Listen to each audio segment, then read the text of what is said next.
That's right. But May is Better Speech and Hearing Month. Yeah. And we are here again joined by Robin of Therapy Way. She's a speech and language pathologist. And we're going to talk about things in that strain of things. So now, Robin, this morning I see you have some puzzles with you. Yes. And so how do puzzles translate into therapy for speech and better hearing? Yeah.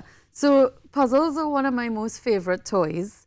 They are just, I mean, you can do a lot of things with a puzzle. You can work on many things. You can work on receptive language, expressive language, choices, prepositions. You start moving into cognitive skills like problem solving, matching.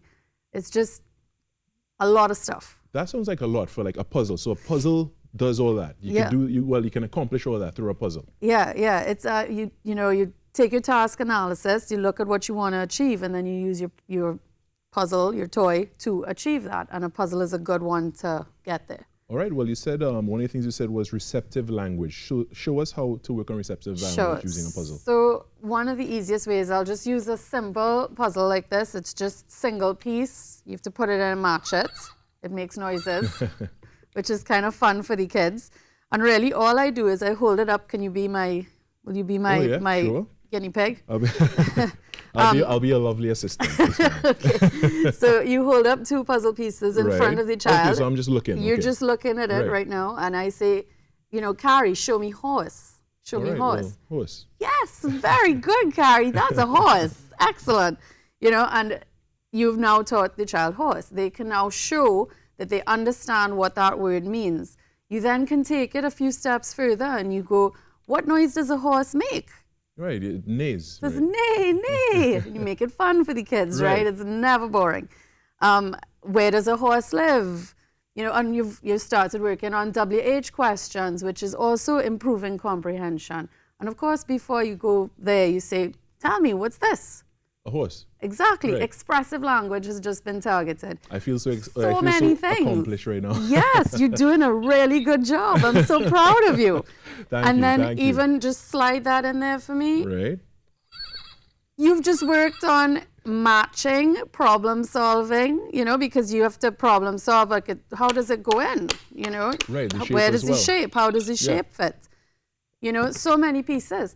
So this is your basic kind of starter puzzle, something with single inset pieces, and then you move on to kind of more big kid puzzles like these that are 12 pieces. You have to match them, you have to take the pieces out, you have to look at the shapes, how do they slot together. That's where you get into some of that problem solving and some of those cognitive tasks like sequencing, choices.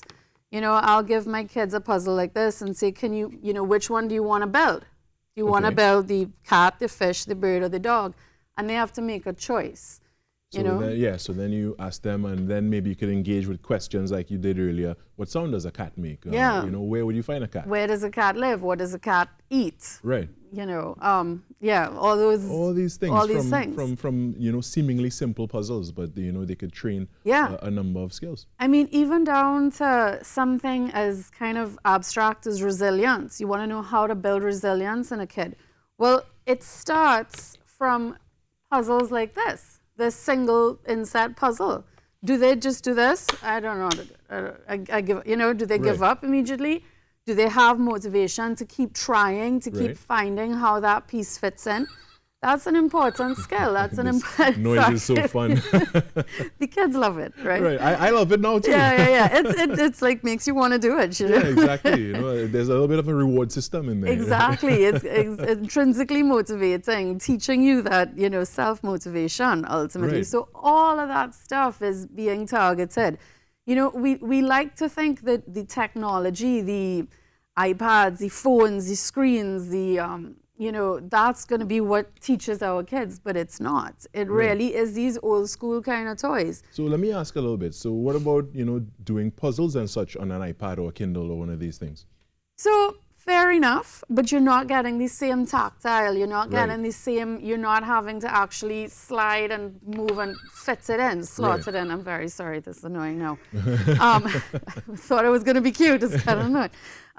But you not having that hand, that actual feel of the puzzle piece in your hand, not actually having to figure out how it fits. And the shape and actually feel when it goes in and what correct feels like. And exactly, such, what correct feels like. So as great as an iPad is, and yes, if you're going to play on an iPad, doing puzzles on one is a good idea, but the real thing is still what I would recommend before anything else. Across the board. All right. Well, Robin Edwards, I want to thank you for joining us this morning and thank sharing you for again. having And, me. I love these demos. Yeah. And hopefully you could get some more toys in here so I could have a reason, an excuse to play in the morning. Anytime.